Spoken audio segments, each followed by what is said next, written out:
Welcome to Thru the Ringer. I'm your host, Tate Frazier. We're back in studio, and joining us as promised, it's Cousin Sal. Yes. Look at us with the blue here. Well, there's a lot of people that are saying Jordan Hudson is doing our, kind of costumes here. Yeah. Well, I mean, if she had any say in wardrobe, we probably wouldn't be in this mess. With right. No, you're doing it out of solidarity for Coach Belichick.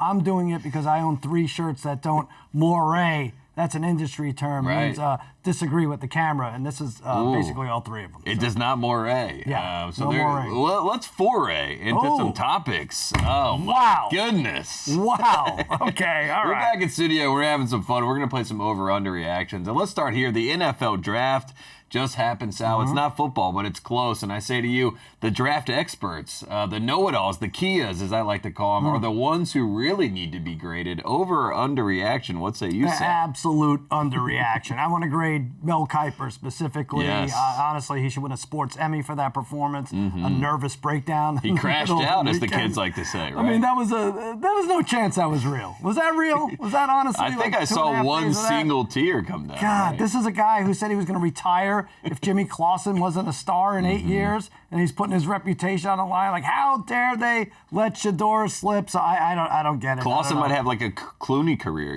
like yes. a late in life, right? He's still holding out hope. This Kiper, that guy, we only have to see him once a year. I think whatever he's putting in his scalp, whatever is seeped into his puny brain. Yeah. But that's it. I like your idea. You had said something about these guys could be relegated, right? Like right, so you're at ESPN for this draft. Yeah. You're so bad that next year you're at SB Nation. Yeah, so exactly. So there are consequences for teams drafting bad players. They end up 3-14. What about the experts? There's no consequences. You're right. Yes, SB Nation. You're doing it. You're gone from ESPN. Maybe even worse. No offense to SB Nation, but again, you get relegated to a lower, What's stature. Worse than SB Nation? I don't know. There's got to be something. We'll figure it out. Someone will yell at us.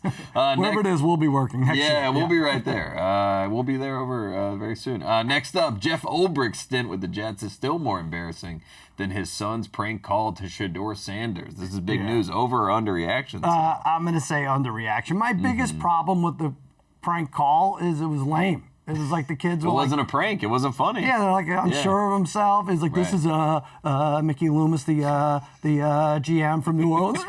He hangs up. It's like he's not getting hired on the Crank Yankers reboot anytime soon. No, I felt like he did not have a plan, and that's why it's not a prank. Because if you're going to do a prank call, you have to have a plan. You can't just be like shocked that someone answers and then have like a very formal conversation, which almost sounded too real. Right. These numbers are real. After all, what do I say? Should I?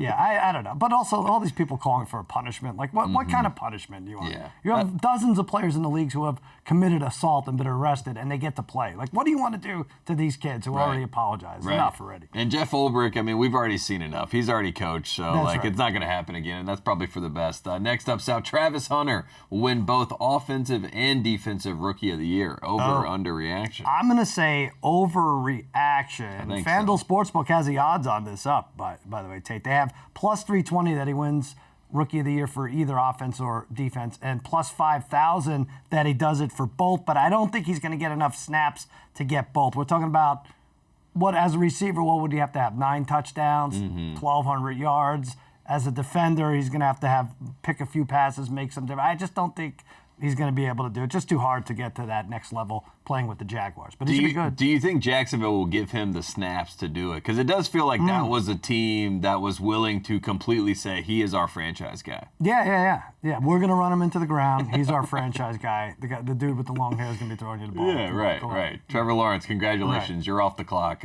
Next up, Tom Brady will end up looking like a genius for selecting 2 FCS quarterbacks in this year's NFL draft. Did not take Shador Sanders, but did take 2 FCS quarterbacks. I feel like this should have been a bigger deal. I'm going to say underreaction. Right. Like, part of me thinks it's going to work out, though. I think Montana, he drafted a kid from Montana State and North Dakota State. The Montana State kid, they're going to make a wide receiver. But can't you see Brady, creating these guys in a lab after himself, also a late round pick? And I just feel like he's going to make us all look like dopes. Yeah, and that's what he typically does. Right. And that's the Tom Brady syndrome. They already got their facelifts and everything. He sent them to the best plastic surgeons. Right. They look dynamite. Yeah, apparently they take muscle from corpses and put it in your face. That's what they're saying. That's a whole thing for Tom Brady. That's what Mel Kiper did. That's what everybody does. That's why I freaked out. Yeah. Rotating outdoor draft sites is the NFL's best decision over the last decade. Over or under reaction? Under reaction. Yeah, pretty cool. It's amazing. I mean, it used to be just a bunch of drunk guys at Radio City Music Hall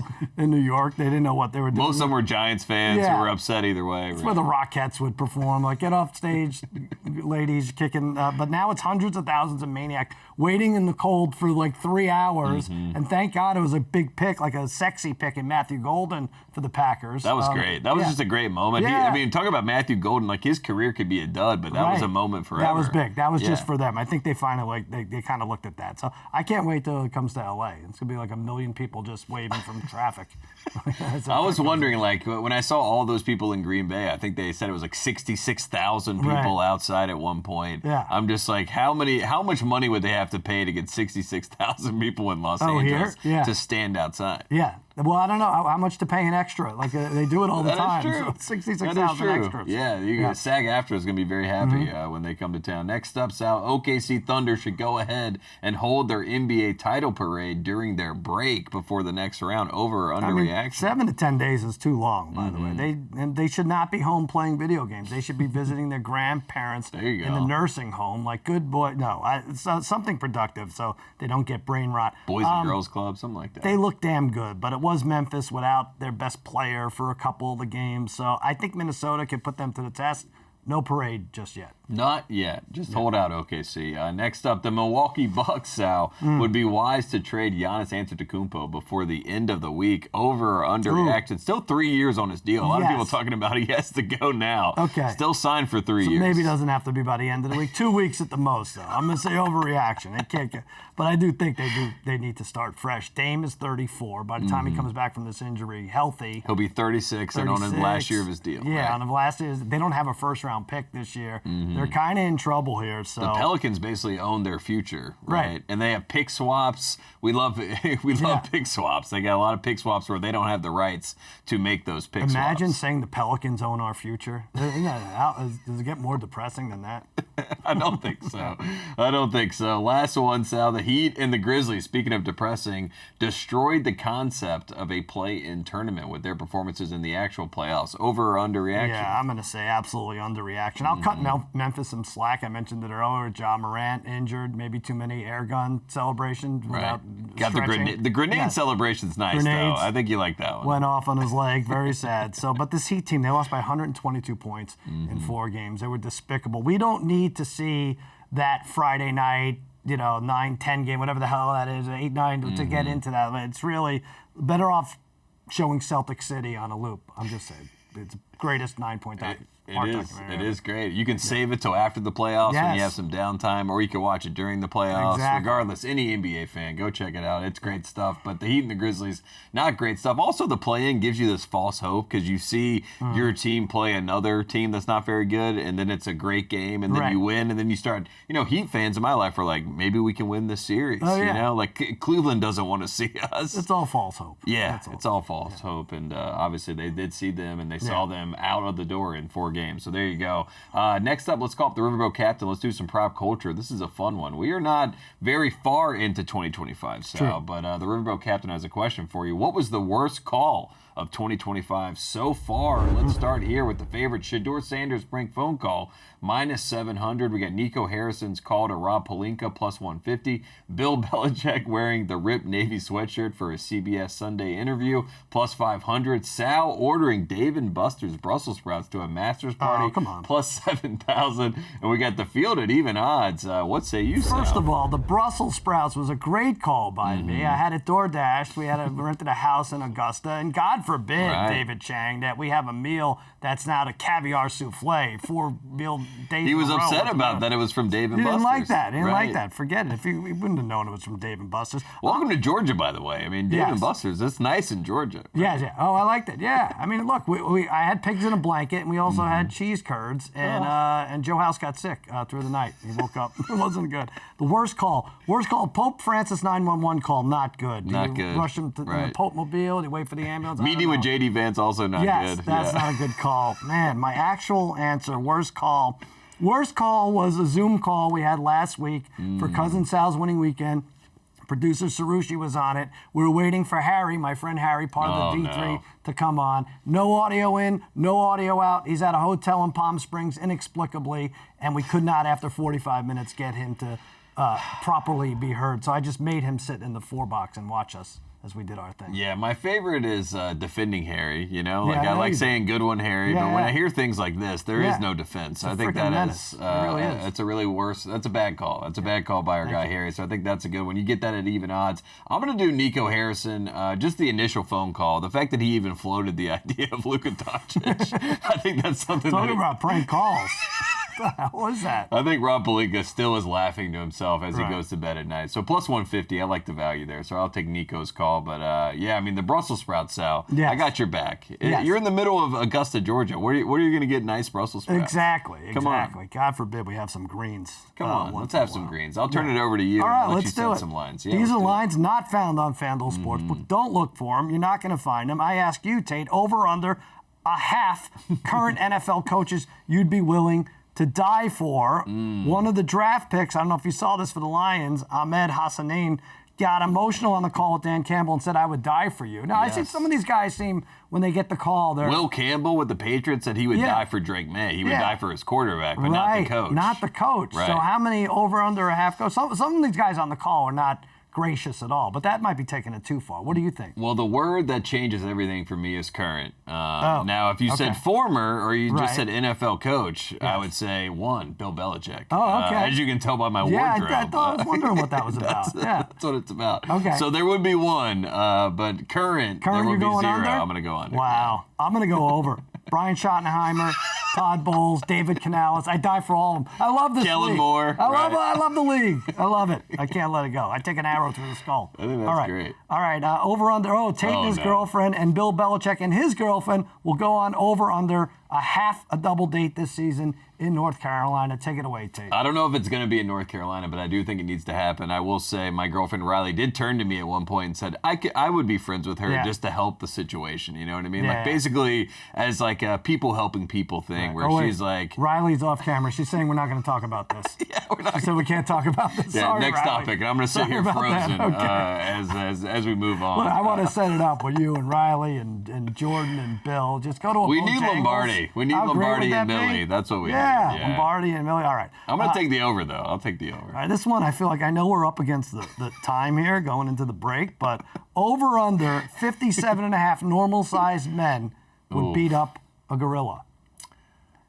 This is obviously breaking the internet right now. It's the number that's posed is 100. Is 100. I'm going to bring it down because I think 100 is ridiculous. But you're about to tell me. I think we need over. I do think this because I think that everybody has a plan until a gorilla punches them in the mouth, and I think that's a tried and true saying that we've been saying for a long time. Say that? He did. Yeah, I think he did, and I don't know. I just think that as you watch other people get whooped and thrown and slung around, I feel like but you don't your watch. confidence. Nobody's watching. You have to look. 10 people are gonna have to be sacrificed. That's it. But everybody charges. But once those 10 are done, that's what I'm saying. Then the next 10 are out. Like, you see your front line. No, you don't then wait. The second line. You just charge. You don't want waves. No, you want everybody. Just go everybody at him. He's going to get exhausted. He'll rip a few arms out. I know I can bench press 20 times a normal man, but not 100 times. I'm going to go under. I think 35 well-built, determined men could take the gorilla. You're saying no. Do we get 100 people to sign up is really the question, you know what I mean? There's a lot of people that would, obviously salute the service, but... Listen, I would die for David Canales. Well, of course I would fight a gorilla. Right. Maybe send the dudes from The Bachelorette. Maybe they're the first 25 or something. There we go. We'll ABC does it. Jimmy Kimmel has the winner at the end, whether it's the gorilla or it's a human being who is most important, the MOP, the most outstanding player. That's the big treat. You get interviewed. You get to go on Jimmy Kimmel Live and have a great time. I think that's a good one there. You're going to go under. I'm going to go over. The debate continues. Yeah. Nobody knows what's going to happen, but we do know this. We will be right back after the break. Nice. Stay tuned. Will we be wearing this? Yeah, we'll be wearing this. We might even have some special guests. We'll see, but we're going to do some line look aheads and some track the futures with Cousin Sal. We'll be right back after the break.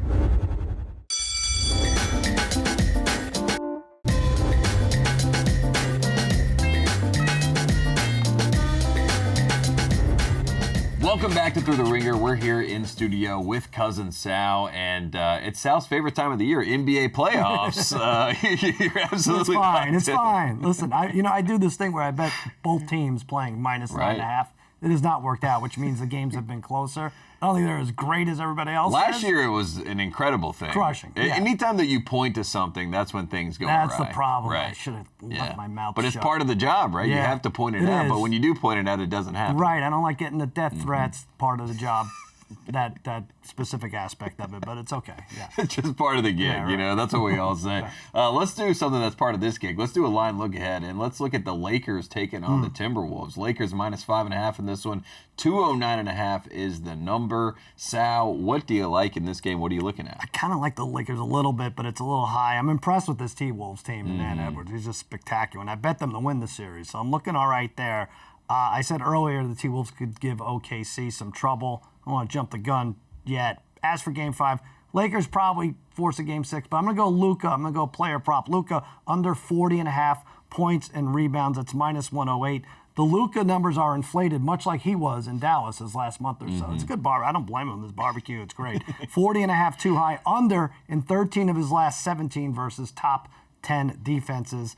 He's only clocking around 34 over that span. So Luka under points, rebounds, minus 108. Yeah, I like that call. I also feel like the Lakers may have already packed up and said it's over, which is making me think that this could be a game where we all think the Lakers are going to have a false hope game where they play great, but they might already be done because they could have easily won one of those games, Game 3, Game 4. They obviously didn't. Now the series looks a little lost. JJ apparently sending a message to his ownership that he doesn't have enough players by playing the 5 guys the entire second half. So a lot of strange stuff happening there, so I like the under. There with are Luka. people saying if LeBron comes back from 3-1, there is no GOAT debate. And I'm like, why? He got out of the first round of a series they were favored in? Right. They were supposed to win the series, but if he comes back and wins it, then yes, he is the GOAT. So that's fascinating. And speaking of LeBron, though, I'm going to take LeBron first basket in this game. I love the first basket prop. I have not gotten it right once. Hasn't hit yet. No. It doesn't. There is no rhyme or reason. I think that's why I'm so fascinated by it. But I do think LeBron gets a dunk, tries to send a message early in this one to open this game to get people to think he could come back from 3-1. If he scores the first basket, you agree that he's the GOAT? And you're the powder blue turns If he gives me plus gold? 700 on this first basket, I'll have the conversation. I'll let Kendrick Perkins vamp a little bit and rant on it. But LeBron first basket plus 700. Luka Doncic under 40.5 points and rebounds. That's what we're going for in this one. Let's look at the other game line. Look ahead. We got the Rockets taking on the Warriors. Rockets minus 4.5 in this one. The number is 204. Sal, what do you like in this one? Old man take care. I don't love this series as much as everybody else does. Both teams just settling for bad threes. We got missed free throws all over the place for Houston. It's a lot of working the officials. Yeah, you know what I mean? It's like, can Dylan Brooks or Draymond do enough things where they can manipulate the game, but not too much to manipulate the game? That's interesting, I guess. They're just not an exciting 2 seed. So I'm going to take a pass on the side and hit the total. I'm going to go over 204 here. It went over last game by almost a dozen points, and that was with a ho-hum scoring-wise. Houston was 19 for 31 from the free throw line.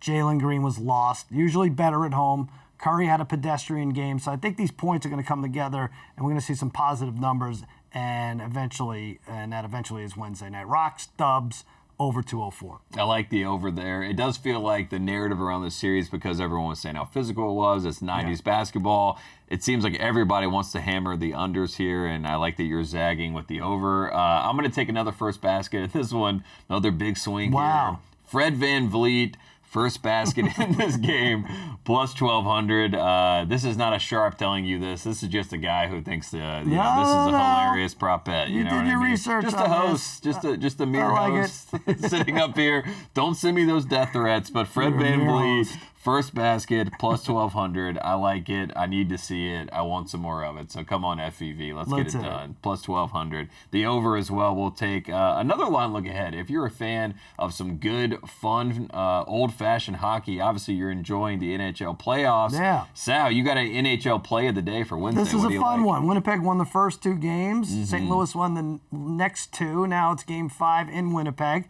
Number 1 seed right there. Minus 1.5. Give a goal and a half, plus 154 with Winnipeg. Now, I'm taking a chance here. The goaltending has not been good. Connor Hellebuck pulled twice in St. Louis, but he'll be back take game 4. I think I get lucky with an empty netter by Kyle Connor. 1.5 pays plus 154. Jets, Winnipeg. Let's do it. I like the Jets there. I like Winnipeg minus 1.5. If you just had to do like what you've seen so far, obviously we do this in the NBA all the time. Like who is the favorite? I saw this morning everyone was saying the Cavaliers are the favorites to win the NBA playoffs based on what we've seen. Is there a team that you've seen on the ice so far that you feel like they look like the team? Florida looks very good. I like them just until they prove you wrong kind of thing. But I really think the most exciting team is coming out of this Edmonton LA Kings matchup. Yeah. Shout out to Jack. He's going to be at that game Jack again. will be there. Jack and Lewis sitting there ringside making things happen. Sitting in a tree. Yeah. Look ahead. Let's do some MLB. Let's do a play of the day here. What do you like on Wednesday, Sal? All right, baseball. Let's do it. I took the Jets. Now I'm taking my Mets over the Diamondbacks minus 1.5 runs. You get a little plus Harry's money going to be there. upset about this. The Diamondbacks. Yeah. The Snakes right there in his backyard. Best team in baseball, Tate. 12-1 at home coming into this week. So now they're going to do it again. Tough matchup against Corbin Burns, but Kodai Senga, my God, he has really found his groove. 2 earned runs over the last 24 innings. Starting pitching has been excellent. They don't go past 5. That's what's crazy. Like none of them go past 5 innings. What are you going to do? I don't love it, but I do love that they're 12-1 at home. The uniform jerseys I don't love. That choice has not been good. Got to get rid of that weird script. It's like the equipment manager took a calligraphy course, and now they're stuck with these jerseys. But whatever. We're going to give the 1.5, take the first place Metropolitan. I know you saw it last week. John Jastrzemski came on this show, and he was screaming about the Mets. He's like, Juan Soto's not even playing good, bro. They're not even playing good. That is true. You know what I mean? That's and good how sign, good the Mets right? have been. Yeah, that's an encouraging sign. So shout out to JJ, shout out to the Mets. Shout out to you, Sal, for being a long-suffering fan and getting to enjoy some good baseball. It'll be longer. It'll be more suffering. But for now, you can enjoy the moment. Let's track to the future. This is a fun one. Browns quarterback room is fascinating. If you haven't looked up all the quarterbacks that the Browns have, it's very funny. But Browns starting quarterback for next season, we got the odds here. Flacco is the favorite at plus 116. You got Super Bowl champ Kenny Pickett right behind him, plus 220. Shedeur Sanders, plus 370. Dylan Gabriel, who was drafted before Sanders, plus 830. Who do you like, Sal, to start for the Browns? I love that flag. The 40-year-old is still the best option. All that drafting. I just love that jersey with all the names of the quarterbacks. You know, it's like, let's add 4 more. So to be clear, this is first snap of 2025 in the regular season, right? It's not who plays more games. Flacco plus 160. I predicted he would be favored. Some other books had Pickett, but Flacco makes more sense, I guess. But honestly, and you're going to think this is a homer call because of my weak connections to Oregon, I'm going to go Dylan Gabriel plus 830. You're basically giving the nod to a guy Flacco because he won a Super Bowl 12 years ago, right? That's what it takes to be number one in this crazy quarterback room. Meanwhile, as far as ability is concerned, they're all kind of on the same level, right? Until one of them proves himself. But honestly, this is like tossing 5 cockroaches into the toilet and see which one goes down first. So you might as well take the big number in Gabriel plus 830 if the value is all the same. Yeah, take a big swing. I like that. My big swing is going to be Shedeur Sanders because I think I think you're right. I think there is no one that's going to wow you. And if you're the ownership and you're Haslam and you're sitting there and you're looking at this room of quarterbacks, you're like, which one gets people the most excited? Which one makes people believe there actually is a plan here? And I think Shedeur Sanders is the one they're going to fall into. But doesn't that make the Gabriel pick look worse? Yes. Okay. All right. That's all I'm thinking if everything else equal. But I think you can sell the idea that like Shedeur came into camp, he beat out, Flacco. Sell it. Everyone's bought it 1 million times over already. Yeah. Can we sell it one more time? Keep selling it. It's the fine. snake oil salesman keeps asking, can we do it again? And the answer is usually yes. So I think Shedeur Sanders plus 370, the commercial side of it, the selling of the whole Shedeur storyline of him falling, being the next Brady, and Cleveland falling backwards into the situation. Very funny. Is someone going to prank call him the night before game 1 and say you're getting the nod? Yes. You're taking the snaps? Yes. That'll be good. It will be Jeff Ulbrich, their new defensive coordinator. It's a coach I would die for.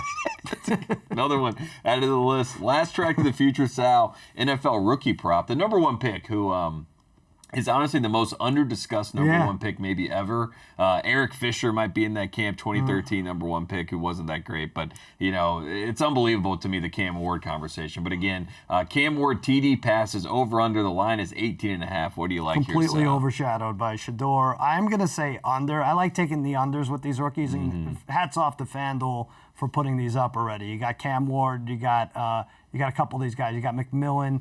Got these totals up, Genty, so they got a handful of guys, like a half dozen. But I'm going to go Cam Ward under 18.5. First of all, we don't even know if he could beat out Will Levis. Shame on him if he can't for that first. They might want to ease him in a little bit. It seems like a small number, but Levis had 13 for the Titans last year. He had 8 the year before he led the team. Tannehill had 13 the year before that. So Tennessee may not be the place you go to drive up those touchdown pass numbers. They have Ridley, Jefferson, an aging Tyler Lockett. So I don't know. It's okay. I think one per game would be a lot, so I'm going to go under 18.5. Yeah, I think that's a good call just because of the Tennessee of it all. Yeah. I'm just going to do the modern kind of like I watched Herbert throw 31 in 2020. We saw Russell Wilson throw 26 his rookie year. That was obviously not as new, but still kind of the modern world that we live in. Cam Ward, when he got Warren Moon's jersey and Warren Moon walked over and shook his hand and told him he could be number one, to me, that's when I decided I'm going to go over. I didn't see that. Yeah. I'm going to change my pick then. I forgot. I'm going to take the over. Warren Moon, I'm over the moon for what I'm seeing with Cam Ward. So I'm a big Cam Ward fan. I watched him at Wazoo. I can't believe he's the number one pick, but I'm going to take the over. So that's a good one. We'll disagree on that. And the gorilla, bring in the gorilla, by the way. Let's go. We got time? We're the first two that gets our limbs ripped off. Sal, you're the best. Where can we find all your work? And then we'll let you go enjoy the rest of your day. Against All Odds on the Ringer Podcast Network and Cousin Sal's Winning Weekend with Phil Sims coming up this Friday. Oh, yeah. Not Chris Sims. No, it's going to be Phil. I don't know. They keep going back and forth. Whichever Sims shows up is fine. Yeah, it might be like a sim from the video game. Who knows? I'll take it. But any of the Sims, go watch that. Cousin Sal's Winning Weekend. Great show. Against All Odds. Harry's on there having a good time. Sometimes he's on. We want you to stay tuned because we'll be right back on the other side of the break. We're going to talk NBA playoffs with the Ringer's very own Logan Murdock. We'll be right back after the break.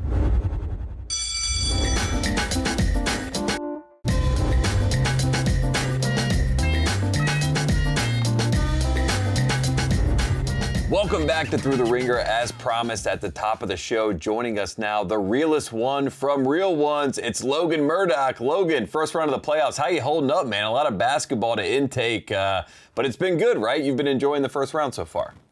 I've been solid, man. I had to go to Rockets Warriors game 4 last night, and I'm operating on 3 hours of sleep, so I'm locked in. Let's go. Let's do it. He's absolutely locked in. We'll get to the Warriors at the end of this segment, but I want to start here. We're in Los Angeles. There's a lot of conversation, as you know, just about this Timberwolves-Lakers series. A lot of legacies on the line every single game. There's a lot of ripple effects, reactions, takes, whatever you want to call it. Just your general thoughts on what you've been able to witness in this series and the Anthony Edwards versus LeBron and Luka dynamic, because you talk about star power, that's the highest level right there. Yeah, I mean, I think you're seeing really the maturation of Anthony Edwards' game, where he's going from a player that has been really, really talented to now kind of being a floor general on the court, and he's doing it against Luka and LeBron. It's really going to be a notch in his belt, especially if he wins this series. Mm-hmm. You talk about an early notch in your belt, maybe not necessarily a championship, but something early in your career that you can say, I did that. And that's something that sets him apart from the Ja Morants, the Zion Williamsons, and the guys that were drafted around his class. Even Luka Doncic, who's never beaten LeBron in a playoff series and probably never will now. But it's a notch in his belt that a lot of guys his age just don't have right now. And I think this Timberwolves team can go really far if they end up beating the Lakers, which is the series itself has been entertaining, but it's also been a very frustrating series for the Lakers because it's one of those series where they were in every game pretty much, and at least in Minnesota, and they can't quite get a win. This series should be 2-2, and it could very well have been better than that for the Lakers, but they are really struggling right now, and I think you're seeing the growing pains of J.J. Redick, especially in that game 4 where he just rides with his lead dogs the whole second half, and you saw the consequences of that because during the end of that game, that very close game, all those guys were dog tired. and he has to figure out, J.J. Redick has to figure out a way to change his strategy on the fly. It's easier to do that when you're tied 2-2, but it's so hard to do that when you're down in the series 3-1. So the Lakers have a lot of work to do, but it's been a really, really impressive showing from the Timberwolves and most notably Anthony Edwards. Let's talk about Anthony Edwards, too, just because he has this natural knack for being able to give this credit to his teammates, right? We got the whole meme with, like, we got Jaden McDaniels. Now you look at Jaden McDaniels, it looks like Jordan and Scottie Pippen, you know, out there playing with each other at times. I mean, it's unbelievable. You got the Dante DiVincenzo love. He was talking about reading defenses. He was like, I've struggled sometimes reading defenses, but with Dante, I've been able to have him kind of whisper in my ear, give me the idea of what they're trying to throw at me, and been able to read and react in real time. Like, you mentioned the maturation, but just as far as, like, what is the growth potential of Anthony Edwards? He's 23 years old. He's doing this stuff at an elite level already. Like, are we witnessing something in real time? We don't want to get too far ahead of ourselves, but this does feel like it's a special thing. I do think we're experiencing it in real time. I mean, talk about the revenge factor of him beating Luka, but also, you know, go back to the conversation in the beginning of the season and midway point of the season, in which there was a talk about face of the league type stuff. And I know Anthony Edwards doesn't necessarily want that, but he might play his way into it this postseason, beating LeBron and Luka if they close this thing out this week. And then going up against Steph and having the opportunity to beat Steph and Jimmy Butler in a playoff series. I mean, that's going to be crazy. And if they play Oklahoma City in the conference finals, have an opportunity to beat them, right? So he has a big opportunity in front of him. We've always seen the big stat lines, and we've seen the playoff performances last year. But I think this has taken on a bit more of just a bit more of an effect, because we're coming off the heels of the Olympics. We're coming off the heels of him beating Durant in the postseason last year pretty handily. And now, if all things go well for Minnesota this week, he pretty much could beat, you know, LeBron James in a 5 games. And you talk about a stretch where you beat KD and LeBron James in consecutive first-round series, not to mention Luka Doncic is on that roster. You get revenge from last year. I mean, Anthony Edwards could be on a heater come May, and that's not hyperbole. Yeah, right. And it's also fascinating, too, because, like, there is the joke going around that he wants to retire LeBron James, but there is, like, the cultural cool impact of Anthony Edwards, too. I mean, the Believe That Adidas campaign, the fact that, like, despite some of the things that have been reported off the court, it doesn't seem like it affects the brand at all. You know what I mean? Like, that, to me, is kind of the untouchable part of the Anthony Edwards experience so far. It's like the basketball is so otherworldly that, like, nobody cares about anything else, right? Like, if he does get into that general audience, do we think that stuff kind of comes back into the picture, or can Anthony Edwards just stay cool? Because it's hard to stay cool, you know what I mean, when you become corporate. Yeah, I mean, I think he's already corporate, very much so. I mean, I think he's very much in the pop culture space. We talk about the Adam Sandler movie, and that happened really early in his career. Right. Then you see what's going on now with the Adidas campaign. I mean, I just think it's more of your first point is that he's just kind of been untouchable despite some missteps off the court. And so, but I think that just speaks towards his charisma in a way, right? Where no matter what he does or what he says, I think people are just infatuated by him and, you know, some of his comedy acts, some of his just moments that end up happening, like even just the Freudian slips on the curse words in the post game media sessions and stand-ups after the game. He's just a charismatic dude, and I think that there obviously is a different level of stardom that he can get to, but the one right now is pretty popular, and I think that we're seeing you know, how America has reacted to him, and they've reacted to him positively despite what's gone off the floor. Yeah, he told President Obama, "I'm the truth," and he said it so sincerely that everybody has been reeling ever since. And he did have the Kyrie moment last year where he said he was excited to defend Kyrie. Kyrie obviously made him pay for that comment, so he has learned some lessons along the way. Let's talk about the Warriors and the Rockets. You wrote a great piece about the Rockets, about Ime Udoka kind of being a general, getting his troops ready for battle. This has felt felt like a very physical series. Obviously, it has turned into a lot of conversation about the 90s basketball, what it's drumming up, what they've been able to do to Steph Curry. You've been seeing it in person live, reporting on it live. What have you seen in this series, and what are your kind of top-line takeaways from the Warriors and the Rockets? I think the biggest top-line takeaway is the big need for Houston to get a dude. And what I mean by a dude is somebody that can close out a game. The way that Ime Udoka has coached this team this season has been brilliant. He made a very, very good regular season team. And the difference between a regular season team and a postseason team is that you need a guy that can carry you down the stretch of a game. They have a lot of great role players that play outside roles for this team. And you saw it last night, or Tuesday night, or Monday. You saw that Monday night against in Game 4, where when all else fails, the Rockets go to Şengün down the stretch, and it doesn't work out for them in the end because he's just not at this point in his career, is just not a dude you go to close out games. And that's been the biggest thing right now. I think they're right nose to nose with the Warriors in every single game. They just can't close games out. Unless they blow out the Warriors, it's really hard for them to eke out victories against a very, very veteran team. And so that's been the hardest part for them. The Warriors have been dealing with the physicality and been complaining about it a lot, which is odd for a team that dishes out a lot of physicality and also has weathered a lot of storms. But it seems like the Rockets have played right into the Warriors' hands in a lot of times when they try to muddy up the game and they try to argue, because they definitely are an inexperienced group, a confident group, but I don't think that they necessarily knew what they were getting themselves into, and that's fair, and that's what happens when you have a young team. But I think they're learning a lot of lessons in this first-round series, and I'm really curious to see what they do going forward with all the lessons that they've gained from this series. Yeah, the Dillon Brooks versus Draymond versus Jimmy Butler of it all. There's a lot of games within the game that are happening, and Steph Curry is showing a lot of people why he can play in any era, because you can hold him, you can grab him, you can tackle him. He's still going to do what he does. Jimmy Butler has been pointing that out. He's been calling him Batman. He said that he's the only man that understands what's going to happen in the chaos. How fun and how interesting is it to kind of see Jimmy Butler, something that a lot of people have talked about in his career, like he would never defer and be the B. He would never be the Robin, right? I mean, he did it for Derrick Rose. That was about it.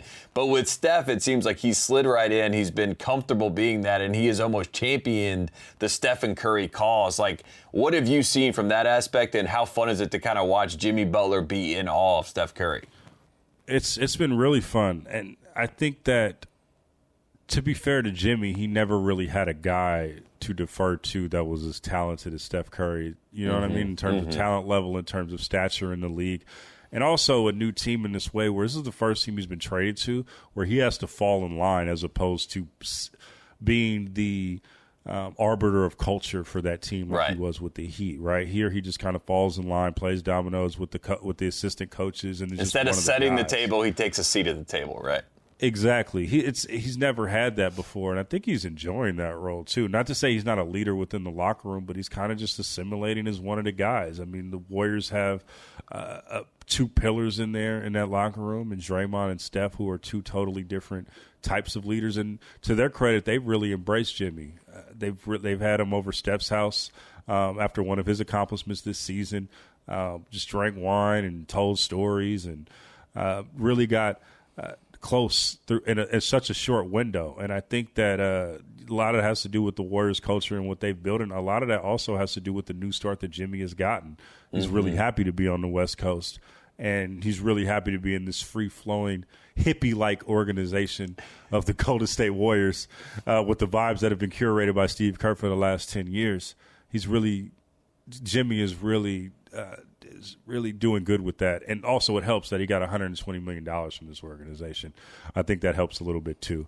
But he's really assimilated, and it's been fun to watch. Now we'll see if that translates to a playoff bid that they want to have and how far they go into the playoffs. But Jimmy's made a lot of great first impressions with this ball club. Yeah, and they got obviously the top-level talent with that trio of Draymond, Jimmy, Steph Curry. It is obviously enticing. If they don't do it this year, there's going to be some people that have some interest to join that team and want to be a part of that, especially what they've been able to show so far. We're going to take a quick break. When we come back, we're going to talk some big-picture first-round takeaways in the NBA playoffs. Stay tuned. We'll be right back with Logan Murdock.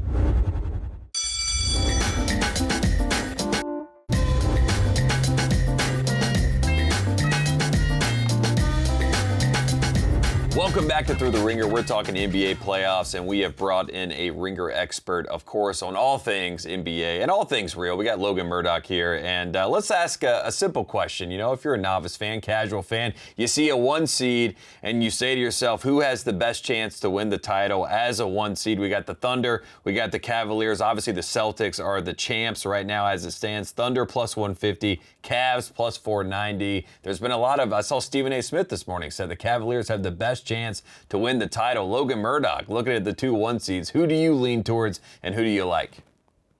I mean, I do think the Cavaliers have probably the best chance at this point just because they just have an easier path to get there, right? There's only one team that they really have to face that is really going to test them so much, and that's going to be the Boston Celtics. And that's the series we've all been waiting for. But they're not going to get the same wear and tear as, say, like the Oklahoma City Thunder have to get throughout their series in a loaded Western Conference. Now, Oklahoma City did a great job in getting out of their series fast in a sweep. But they're going to have to deal with a lot of teams that can rough them up, can get them really bloody and hurt and beat up and just all of the isms. Right. But Cleveland doesn't have to face that except for one series. So I think they're going to be the fresher team. I am curious to see how they do as they go along in this postseason. I want to see them get tested, maybe a surprise test with one of these teams, who knows. But I want to see them get tested because we talked about in the last segment about the difference between the regular season and the postseason. And the Cleveland Cavaliers had a great regular season, but they have a lot of guys that have question marks in the postseason, and chief among them is Donovan Mitchell, right? We've seen him struggle in the postseason to get over the hump. He's a great scoring guard and is playing really well, but he has a lot to prove, and he is the best player on this team, and you know he's going to have to carry them. So I'm curious to see how he does that since he hasn't been as far as we expect the Cavs to get. Yeah, and Evan Mobley last year, it felt like that was his moment where he kind of made the statement that he was taking that next step, that next level in his game. And obviously this year, Defensive Player of the Year. So he's another guy on that roster as well that everybody's going to be tuned into. I did want to ask about that matchup in the next round, Pacers-Cavs. I saw BS on his podcast was talking about how much he loves this Pacers team. Last 25 games, Pacers were 7th in defense. I believe the Cavs were 9th down the stretch. So there is going to be an interesting matchup there, Halliburton versus Donovan Mitchell. Do you think the Pacers can make some noise and get back to the Eastern Conference Finals? Is that the team that maybe we talk about the Celtics, obviously, with the Cavs, but do you think the Pacers could do something, or you're already shaking your head? Nah, I think they're going to muck it up. I think it's going to be a longer series than it should be, but ultimately the Cavaliers are the deeper team and then the better team. And selfishly, like, what are we doing? I want to see Celtics Cavs. It's like it's like back in the day when we were both kids, when we were young whippersnappers. Right. When all season long we just wanted to see the Lakers and the Kings play in the Western Conference, or like when we were a little older, who cares? We want to see the Warriors and the Rockets play for the Western Conference title. Like, we want to see the Cavs and the Celtics play. Like, let's figure it out how it needs to be done. Let's just make it happen. Let's talk about the Grizzlies. Draymond reminded us in that commercial, don't forget about the Grizzlies. But right now it feels like the Grizzlies are a little bit forgotten as you kind of look at this team, what the future looks like. Obviously, there's some talent there. Ja Morant, Jaren Jackson Jr., Desmond Bane. Those three guys are all really good. Ja said, be careful what you wish for, I guess in response to some of the rumors, rumblings that he could be going somewhere else. What do the Grizzlies do? And, like, what do we think about this version of the Grizzlies? Like, does it have to change now? Is there any hope? Like, where do we stand with them? I think the writing is on the wall at this point. I think they had their ceiling maybe 2 years ago when they lost in the second round against the Warriors. It's tough, but like you look at their roster and who excites you. Which players on the roster excite you to the point where you're like, this is going to be a perennial title contender. I mean, no one does, right? I mean, even in Ja's best season, he only played like 60-something games, right? And I don't think he's improved his game over the last few years whatsoever. And then you got the off-court stuff, and it seems like those two sides are at an impasse. And you hear the rumblings. You know, Howard Beck has said it on our pod, and even though he got aggregated and got pissed off about that, he was right in a lot of ways, and it was a big foreshadow for what's going on right now. The Memphis Grizzlies, I think the writing is on the wall with that roster, but they have to make a decision. But I think they know what the right decision is. Like me and you know what the right decision is, Tate. Got to tear it down. They're at the time right now, right? Like their big three isn't a big three that can compete with the big threes of the Western Conference. I think that's very, very clear right now, and they need to cut bait. And that's a proud franchise, but they need to figure it out, and they need to cut bait, and they need to start from scratch. And is there a world where Ja Morant can go to a Houston or go to a Miami, like go to a different situation, a different franchise, and we see more of the Ja that we all kind of bought into in 2021, 2022, where we were talking face of the league for Ja Morant at that point? Like, is there a second life for Ja, or do we feel like, you know, we're kind of trending towards the back nine of what Ja is? I mean, I hate to say it, but I think we're trending towards the back nine of what he is right now, because I just don't see him with the history of his injury history and the history of just how he plays. He hasn't really revamped his game enough to just sustain, quite honestly. Like, he still hasn't developed a three-point shot. Your athleticism always wanes, as we see, right? You've seen that with Derrick Rose. You saw that with Russell Westbrook to a certain extent. And guys like Ja don't play a long career unless they add stuff to their game. And the fact is, he hasn't had his stuff to their game. And the second point to that is, at this point, he hasn't showed us that his game can translate to a lesser role either, because as you get older and as you want to go on championship teams, you have to adjust your role if it hasn't worked out for you as a superstar. And thus far, it hasn't helped. Thus far, we haven't seen him do great as a superstar outside of the second round. And so I don't see him ever revamping his game to maybe be a number two, which is maybe something that he should be at this point. And he hasn't had the work ethic thus far to justify giving him all that bread right now. Yeah, John Zion, that 2019 1-2 pick, I mean, that just felt like something that we were, you know, destined for, like, these two kids from South Carolina to kind of, you know, have this epic run. And I'm not sure what it looks like in the future. Logan, we appreciate you coming on the show as always. A lot of basketball ahead. Where can we find all your work? And then we'll let you go enjoy the rest of your day, man. Yeah, and you can find me on theringer.com. I'm writing every few weeks, and then you can see me on the Spotify app on Tuesdays and Fridays on Real Ones, because we got the video popping, and it is great. Love it. Yeah, it's great stuff. Love listening to you guys, and now love watching you guys. So shout out to The Real One, shout out to theringer.com, and shout out to you, Logan, for coming on the show. We'll talk to you soon, man. Enjoy the playoffs. Thanks, buddy. I'll see you soon.